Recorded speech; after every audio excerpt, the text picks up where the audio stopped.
Welcome to C2G Talk, a series of one-on-one interviews with influential practitioners and thought leaders to explore the governance challenges raised by emerging approaches to alter the climate. I'm Mark Turner, C2G's Director of Communications. And with us today, we have Marie-Claire Graf, who is one of the global focal points of YOUNGO, the Children and Youth Constituency to the United Nations Framework Convention on Climate Change. She's Swiss youth advocate for sustainable development and climate action, and the president of the Swiss Associations of Student Organizations for Sustainability, as well as vice president at Swiss Youth for Climate. Marie-Claire is also a climate reality leader and co-founder of a crowdsourcing platform startup for aggregated science-based and citizen science data called C-Square. Welcome to the show, Marie-Claire Graf. Hello, welcome from my side. I'm very glad to be here.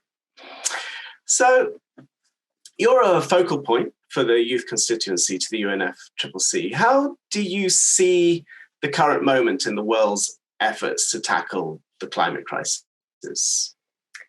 Well, I think that young people, but also country, are getting more and more desperate because basically 5 years ago, we set the Paris Agreement and everyone was pretty excited, right, to limit global warming to 2, aiming for 1.5, while young people have always been saying we need to go to 1.5.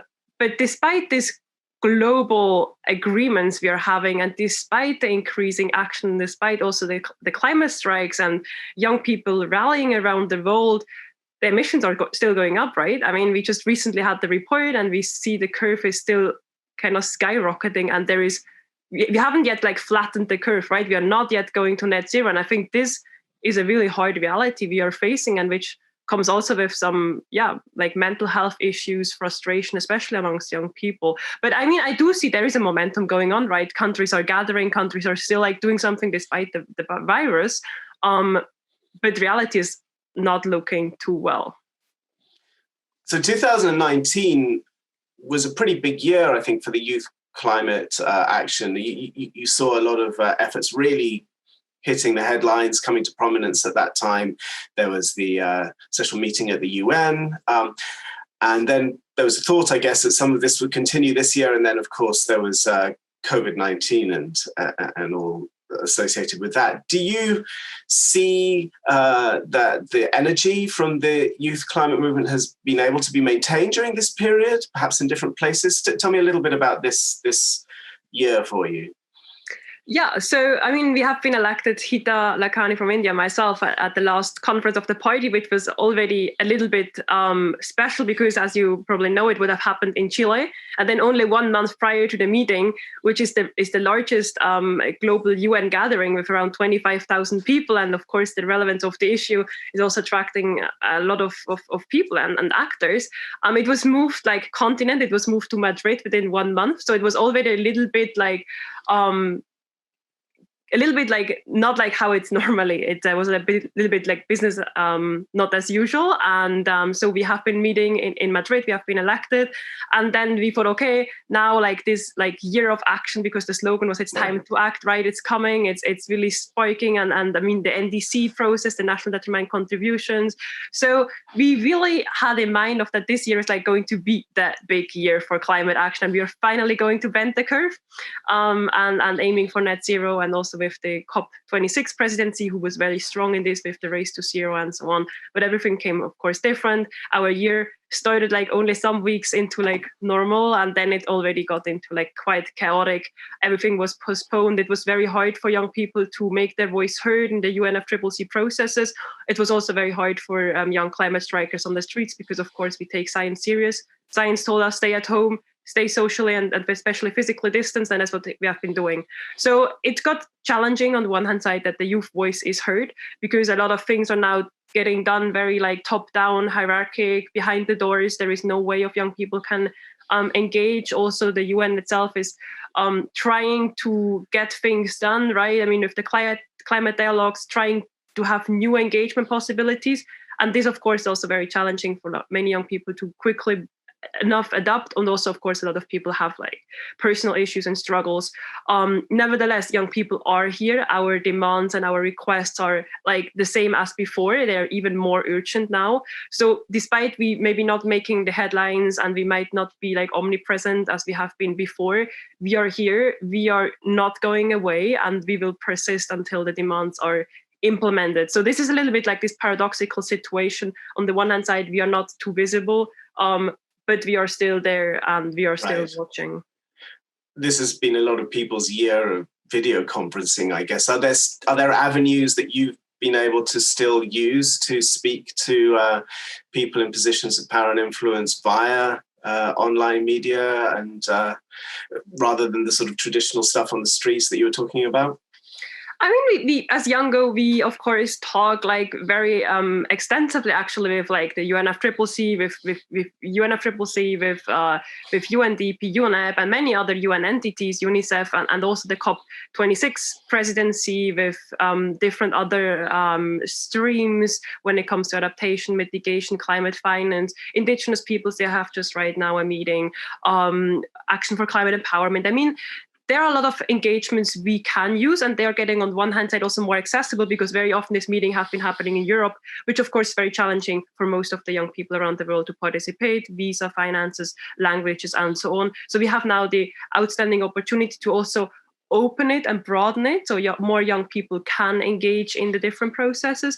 And we do have this, and everyone is working hard to maintain this structure. Nevertheless, especially for young people who are not officially in a decision-making position, for us, basically the coffee breaks and the time, like before the delegates go into the room and negotiate, is most important, because this is where we can kind of have our influence. And this, of course, is not possible in an online world. I think we all share that kind of experience one way or another, but I can imagine more challenging for some groups. So I wanted to talk a little bit about carbon dioxide removal. One of the issues that interests us this year has seen a lot of focus on net zero, as well as obviously the 1.5 degree target. How aware do you think youth climate activists are of the findings of the IPCC in its 1.5, in a special report on global warming of 1.5 degrees C, including on the need for large-scale carbon dioxide removal, as well as urgent emissions reductions? So most young climate activists actually base our demands on the 1.5 report, which is side mark, still not officially like welcomed at the UNFCCC, because some countries are still blocking it. There is actually a movement where YOUNGO is also very involved, together with March for Science, the independent state of Samoa, and the Oasis Alliance. So many people are pushing that this report, and especially the findings, are officially welcome and recognized. That then also, for example, the NDCs, the National Determined Contributions, can be built based on this science, and that we can move on with this science. So this is one of our demands already since several years, since 2018, and we didn't yet succeed. We're also working hard to build up momentum amongst member states that this report is going to be officially welcomed at COP26. In general, many young people come with their own story into the climate space. So maybe someone comes from a gender lens, someone from agriculture, someone comes because their home was flooded. So young people come with, I think, very, very specific interest into the space. And then YOUNGO provides them an opportunity to grow and learn new things. This was also for myself. I came from the educational side, and I had the pleasure within YOUNGO to learn about different new findings and also interesting other points. So I think very little young people come into the climate space because of carbon dioxide removal or of any other technological advancements. I assume this is not like proven, but I think this people are not coming because of this into it, but they are learning within YOUNGO and many other spaces about different findings and about different technologies. We do have a technology working group, so they are definitely young people focusing on this, but I have the impression that it's more about renewable energies, because this is also where a lot of small projects are going on in different countries where young people do engage, whereas I am not aware that any young person maybe like put something like this in place, and this was the reason why this person was triggered. Nevertheless, young people are aware of it. As mentioned, I mean, the 1.5 special report is kind of our guiding document when it comes to science, and we would absolutely welcome if this is also welcomed by the parties and can be our official guiding document. It's interesting you use the frame of these technologies. Carbon dioxide removal, at least the way we talk about it, can include nature-based approaches as well as technology-based approaches. Do you think that there's a difference in the way you and the people you speak with think about nature and technology? How do you see the sort of different framings there? Is there a sense of nature is something that people are more positive towards, technology is a little more scary? I'm just trying to get a sense of the relationship between nature and technology in your discussions. Well, I mean, they are the techies, right? So the young people who are very excited about technology, and they are the more maybe like nature lovers who might be like more on the other side. I think it really strongly also depends where they are coming from and what their local experience was. So I think in Switzerland we have like maybe a good mix between like nature-based solution, like forests. We talk a lot. We try to maintain the forest and also like soils and humus, the black soil. Whereas in other parts of the world, you might not have this opportunity, and then you maybe like have you have large solar farms or whatever. So you get more exposed to this. So I think it really depends on what your story is and why you are engaged. But we do actually see like quite some engagement in like nature-based solutions, nature reforestation, but also agriculture, which of course is a significant part, the health of ocean, which is also like a huge natural sink, carbon sink. So we have a lot of young people being involved there, and we have a lot of young people being involved in technology transfer, especially also the governance aspect of it, because the UNFCCC is doing a lot of governance. So we do have both pages, and we do have also young people who kind of like on both spaces, right? So we can bridge it. Right. But so specifically when I say the word carbon dioxide removal, though, do you think there's a natural assumption that this is a technological which is slightly different from nature-based, or do you think people understand it as the broader idea that, we have to stop putting CO2 in the air and start pulling it out of the air as well? I think that there is a general awareness around it. Maybe like if you go into the details, as for every topic, I mean, you can also like the climate finance. If you go into the details, I'm personally also lost. International carbon tradings, I know what it is about, but if you go into the details, I'm not an expert, right? So I think in general, people have an awareness. But then if it goes into the nitty-gritty different solutions, I think most people are aware like about the trees, about the oceans, about the soil. But if you then go into the details, technological details, especially of different instruments, it might be quite challenging to follow. Also because, I mean, first, it's not a topic which is heavily discussed. And on the other side, it's also sometimes hard to find appropriate information. And it's not like in the social media news as present as other topics. So I think you're just generally like less exposed to the content, which makes it you're less aware. So beyond large-scale carbon dioxide removal, our initiative is also interested in another set of additional potential approaches to tackle the climate crisis and manage risk, known as solar radiation modifications, sort of a family of approaches essentially to reflect back sunlight, including, for example, ideas around marine cloud brightening or stratospheric aerosol injection. Do you see any awareness in the communities you speak to of these ideas?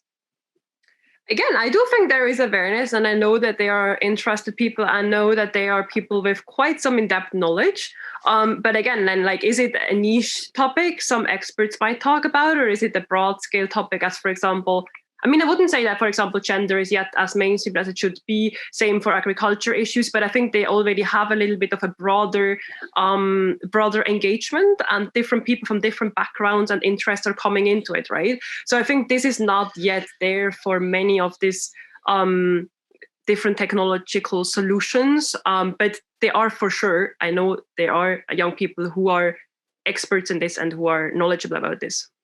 So how do you think people might learn more about these ideas? Do you think there's an openness to learning more about these ideas? And if so, what would be the sort of thing that should be done to help people understand? And also then maybe think about the nature of weighing up risk against risk, which is something we often think about here in our initiative. How do you consider the risk of doing something against the risk of not doing something, the risk of getting involved with some of these SRM approaches, or against, in the context of a risk of a warming world? How do you learn more, or what are the sort of things that can help young people grapple with these questions a bit better?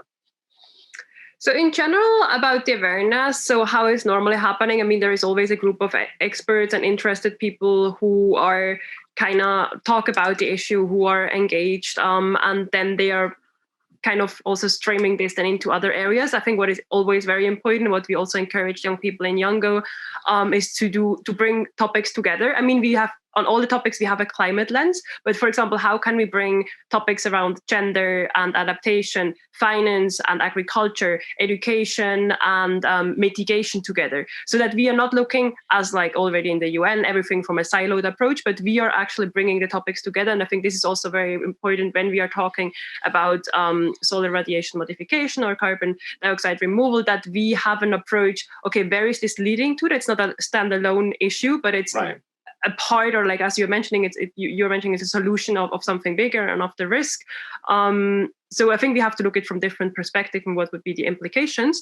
In regards to the risk, I think young people are, or I see that a lot of young people are very, very afraid, or have mental health implications, are frustrated or depressed about the current state of the world, and also that there is more doom than gloom. So there is less and less to be hopeful about, especially if you're also seeing, I mean, like the Ambition Summit, which happened as the 5 years anniversary, and just the bold actions from some of the countries, whereas the biggest emitters haven't been at the table.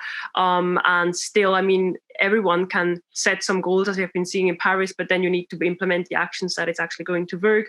We can also see now with the coronavirus, which could have given us a huge opportunity to really shift the direction and go like completely turn around and make our decisions and our, especially also financial flows, economy, society, way more sustainability driven, and taking in consideration the natural boundaries, the climate boundaries.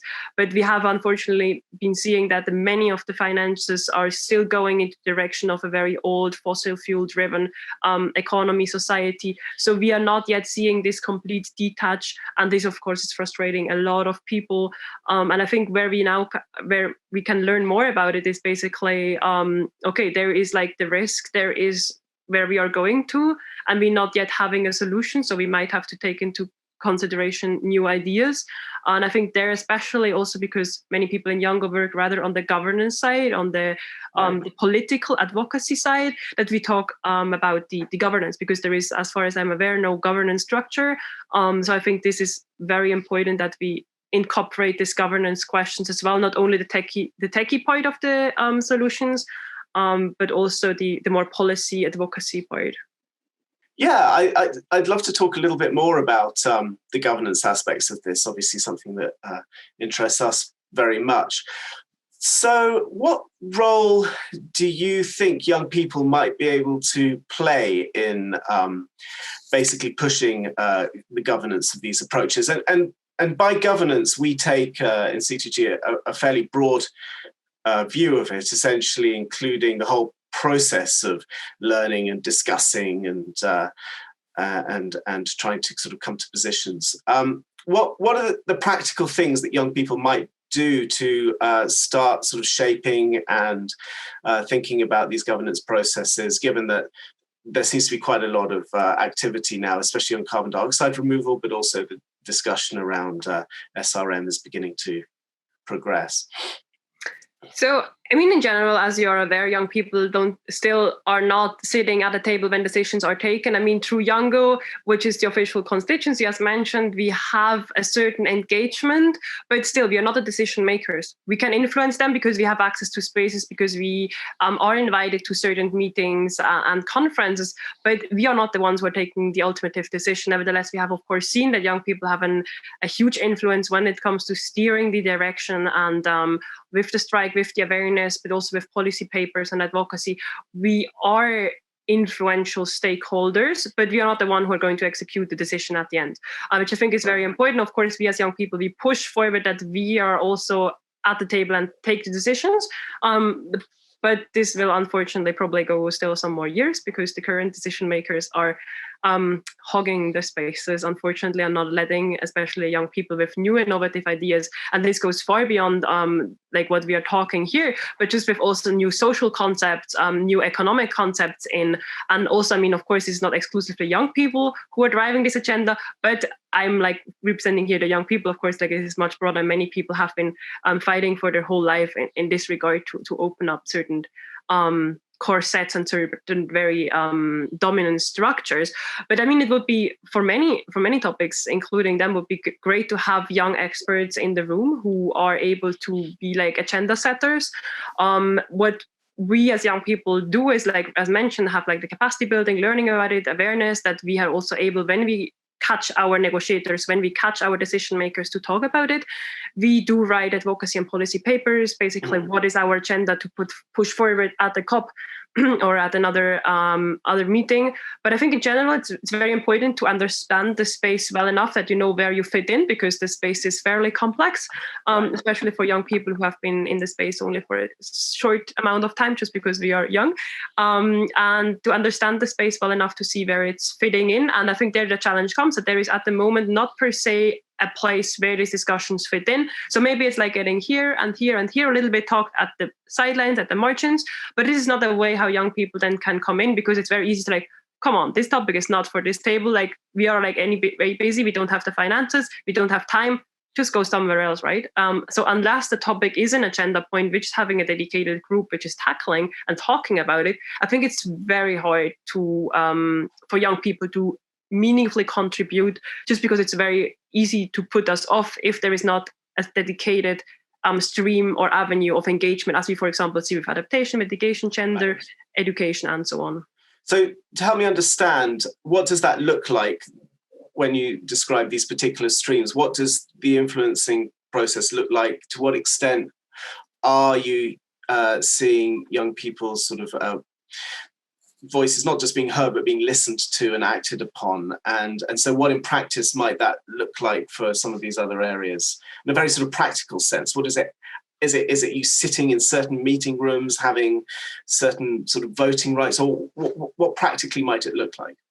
So maybe just first, like we never have a voting right, because in the UN, it's a governmental-driven process. Young people are always excluded unless they're part of a delegation, which means that they get an official negotiation mandate, which is very rare. I myself have been a negotiator for Switzerland, and I will probably be in the future again for different topics as climate education, training, awareness, gender-related issues, technology transfer-related issues, as well as capacity building. But this is a very special case, and unfortunately, not many young people have the opportunity to be engaged in this manner. So what we are doing, we have a seat at the table or in the second row, wherever, but we can go into the room through YOUNGO, and we are also invited and can make our mind around, can make interventions, basically spoken mostly like 2-3 minutes intervention where we're speaking about the issue, and then we of course can also bring in new concepts or new ideas. But again, I mean, like many people do interventions, that our intervention then is taken serious is like the next step, and this again depends on the rather older guys sitting in the front rows. We can also do submissions, which is like a written statement from young people. There we are following the official requests from the UNFCCC. So basically they are asking, can you do a submission in regards to gender action, to gender finance or agriculture? And it's very often very, very specific. So it's not per se allowing us to bring in completely new concepts. I mean, one can try, but again, like someone is consolidating documents, and then it's also easy to just get like rid of some ideas. We have been like, it also really depends on personal relationships. Sometimes it works with someone from like the secretariat or the work stream very well, and they are inclined to listen to us. And sometimes they are just not interested in listening to young people, and then it's very easy to also put us off. So we have very good personal relations with some people, where they're listening to us. We can send in our points, for example, in climate education, action for climate empowerment in a broader scope. We have been writing text, which is now in the Katowice work program. So basically the guidelines on how to implement the Paris Agreement. We have been working also extensively, for example, on agriculture, where we could bring in some of our language when we're doing like interventions and so on. So there are work streams where we have been very engaged. And there are work streams which our voice is not yet as much heard as I would wish we are. So could you give an example, maybe one of those you already mentioned or another, but where you think the process worked as it should in terms of listening to and acting upon what young people are saying? What would be the sort of an example where this happened in a way that should be applied more broadly? So, I mean, in general, we try to do as many submissions as possible to raise our voice and to be included. But I think like this is, again, like there are many stakeholders. What we have been very extensively involved is for the Action for Climate Empowerment agenda, where we have been holding a youth forum, which was organized and co-convened by the UNFCCC, but organized by YOUNGO as well, where we had 100 young people working very, very specifically on how the ACE agenda, the Action for Climate Empowerment agenda, is moving forward. We have been writing an outcome document, which was also referred in the Katowice guidelines and work program. So basically, the countries seeing this, again, they can decide not to do it, but it's at least like there where like the major guidelines are. And I think this was a very meaningful engagement. Nevertheless, just because having a policy document, it never means that actually something is getting done. There are a lot of policy documents, there are a lot of text. And I think what is again then important to break it down also to national circumstance. We can do this through the NDCs. We have been seeing, fortunately this year, quite some very positive NDC processes where young people have been extensively taken into consideration. And I think this is the place where ultimately the action are getting implemented, because the international level, it's great to have a policy document and it's great to have some text somewhere. But if the countries and the parties are not doing it, then you also can't, the paper is not needed, right? So we have like a saying here, I don't know how to say this in English, but basically the paper itself is not getting boring. It can just stay there forever.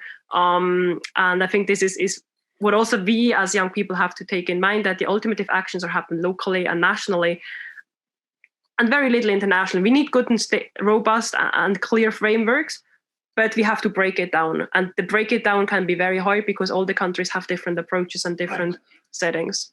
So how do you see the coming year? You had mentioned that 2020 was meant to be the year of action, getting things done. Do you think that could now be 2021? What are your hopes for 2021?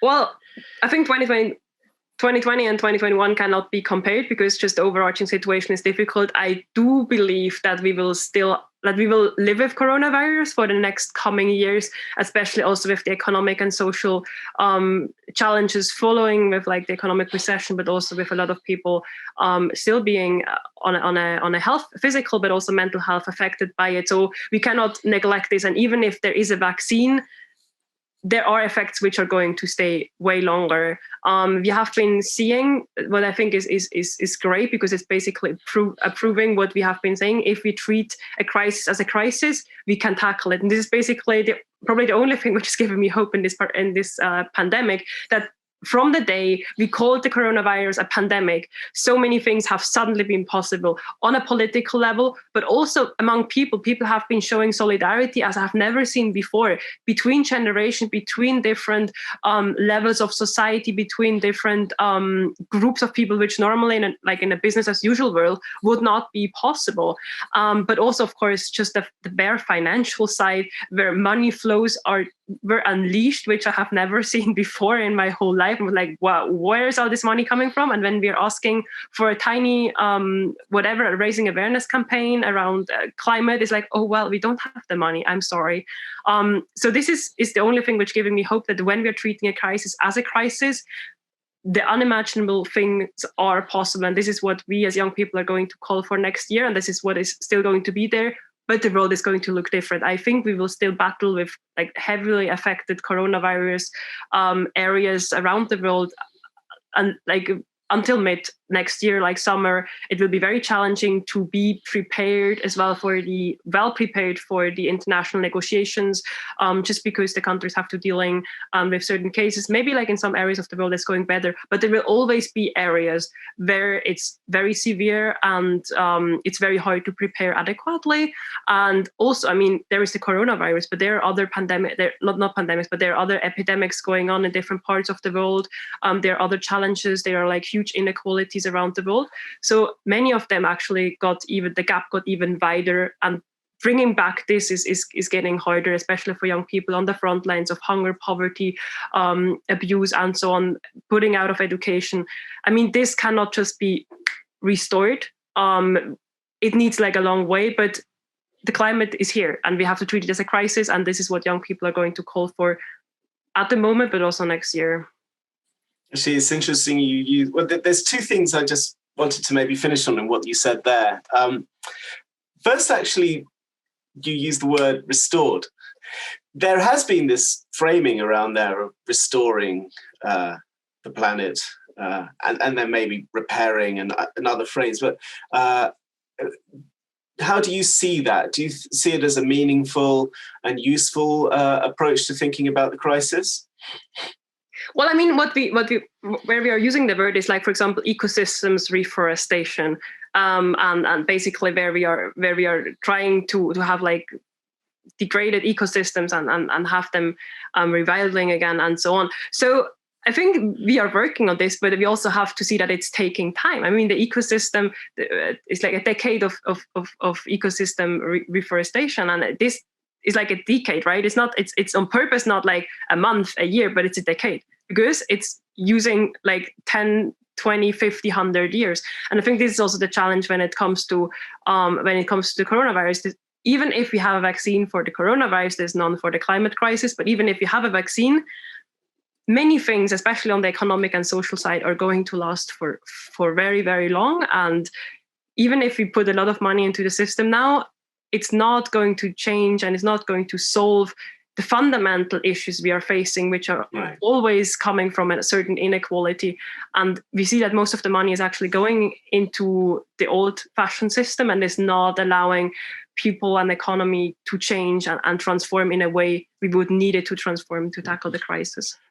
The reason I grabbed on the word restore is that you mentioned ecosystem and so forth, but some people may also be using that term to restore with relationship to some of the proposed climate altering approaches or technologies that are on the table, which of course then raises a lot of questions as to, well, can you restore? But if you were to be able to, what would you restore to? And who decides where you would restore to? And what would be the place where you want to go there? And so I'm just interested whether you see that this framing, which seems to be emerging a little bit, can be used in different ways by different actors, and what issues it might give rise to.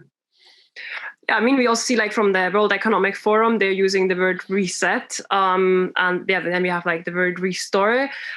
I mean, the climate crisis is based on inequalities, which is based on our economic and social system, which again is, in my point of view, and also like backed up heavily by science, is not be able to tackle the crisis and lead us to a more sustainable, livable future as we are, as young people and many other people are dreaming of, and we are wishing to be there, right? I mean, we had at COP23, we had the Talanoa dialogues around the question, where are we at the moment? Where do we want to go? And how do we get there? And I think the world most people imagined and were painting and talking about where we want to go is very different than what we have today.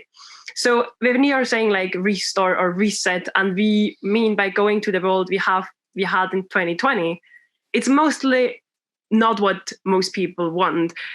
I think it's rather like a weird, maybe a little bit weird that we are talking about this restoring or resetting, but actually means something we have probably never lived in. At least like I myself have never lived in a world I wish to live in a broader context. The world I'm dreaming of, I have never seen. in real life. So, but it's easy probably for people to say like, oh, we are resetting, we are restoring something, instead of imagining. But I think that at the fundamental heart and the belief and the desire of many of these people, it's this better world we try to achieve in the future. Maybe just to finish on this concept of hope, dreams, doom, despair. It's one of these very difficult issues that a lot of people personally struggle with, especially in this field, how to get that balance right, how to maintain a sense of hope without that hope becoming hopium, i.e. false hope, or a fake hope, a sense of direction and being able to do something whilst also recognizing the gravity of the moment and not undermining the gravity of the moment. How do you personally balance those two requirements essentially to operate in this field, recognizing the gravity of the situation whilst not abandoning a sense that you can do something about it? Well, I mean, this is one of the reasons why I'm engaged in YOUNGO, right? That's one of the reasons why I'm still sticking around the space, despite it's complex, despite I can have probably a more relaxed life without it. I mean, this year was a little bit chaotic, but normally, I mean, like who has been at the COP knows that how stressful such a COP can be, and also the preparation and the debriefing afterwards. But it's about the people who are in the space and the people who are, regardless of all of these challenges, are keep moving. And I think this is what gives me hope, especially young people, but also I'm very interested to learn from all different generations, because these people have been very often like around for much longer, of course, and have like a different perspectives I just simply can't have. So I gained my hope from the people who are involved, from the people who are engaged with the UNFCCC processes, from people outside, from people on the streets, and yeah, that there is so much power and so much willingness to change this world. And I do think that there will be a social tipping point we are going to reach. And I do think it's coming very, very soon. And I think that what we have to do is now preparing for this time when we reach finally this social tipping point of where we have these irreversible changes, but in the social and in the economic sphere, not in the what we are now referring to very often in the rather like natural science, climate system sphere. And my hope is that we are reaching a social tipping point way before we are reaching even more of the climate-related tipping points. Okay, Graf, thank you very much indeed for joining us on CTG Talk. Really appreciated speaking to you. Thank you so much.